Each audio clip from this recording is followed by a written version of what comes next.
അടുത്ത കാലത്തെ സോഷ്യൽ മീഡിയയിൽ ഏറ്റവും കൂടുതൽ ചർച്ച ചെയ്യപ്പെട്ട താരദമ്പതികളാണ് നയൻതാരയും വിഘ്നേഷ് ശിവനും. കഴിഞ്ഞ കുറച്ചു നാളുകളായി കടുത്ത സൈബർ ആക്രമണം ഇവർക്കെതിരെ നടക്കുന്നുമുണ്ട്.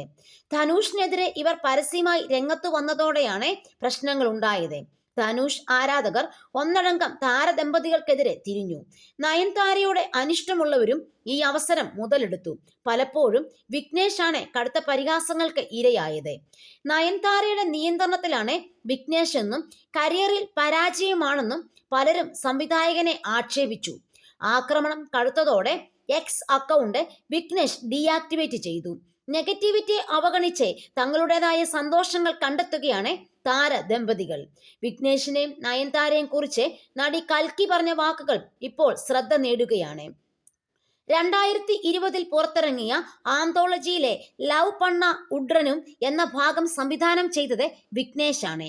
ഇതിൽ കൽക്കിയും നടി അഞ്ജലിയുമാണ് പ്രധാന വേഷം ചെയ്തത്. അന്നത്തെ ഷൂട്ടിംഗ് അനുഭവങ്ങളാണ് പുതിയ അഭിമുഖത്തിൽ പങ്കുവച്ചത്. നയൻതാര കൂളാണ്. നയൻ വളരെ നല്ല കുക്കുമാണ്. ഒരിക്കൽ അവർ സെറ്റിൽ ഞങ്ങൾക്ക് വേണ്ടി കുക്ക് ചെയ്തു. ആ സമയത്തെ ഞാൻ ഗർഭിണിയാണ്. അത് രഹസ്യമായിരുന്നു. നയൻതാരയ്ക്കും വിഘ്നേഷിനും അറിയാം. മീനും ചിക്കനും മട്ടനും എല്ലാം കുക്ക് ചെയ്യും. നല്ല രുചിയുണ്ടായിരുന്നു. എനിക്ക് നല്ല വിശപ്പായിരുന്നു. ഗർഭിണിയായി 4ാം മാസമാണ് ഞാൻ ഷൂട്ടിനെത്തുന്നത്. വലിയ ജീൻസും ടീഷർട്ടും ധരിക്കും. അതിനാൽ ആരും ശ്രദ്ധിച്ചില്ല. പക്ഷേ വിഘ്നേഷിനെ അറിയാമായിരുന്നു. അവർ തനിക്ക് ഭക്ഷണം കൊണ്ട് തന്നെന്നും കൽക്കി ഓർത്തു. നയൻതാരയുടെയും വിഘ്നേഷിന്റെയും ഇന്നത്തെ ജീവിതത്തിൽ തനിക്ക് സന്തോഷമുണ്ടെന്നും കൽക്കി പറഞ്ഞു.